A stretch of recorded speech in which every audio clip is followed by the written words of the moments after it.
We're going to look at a Kohler 10 Res V generator starting a 5-ton air conditioner.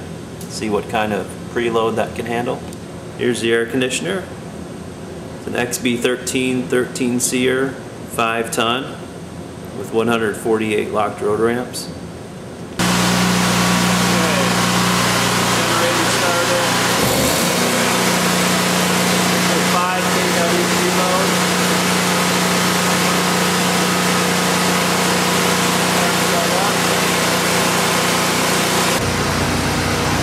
We're looking at the traces with 5 kW preload.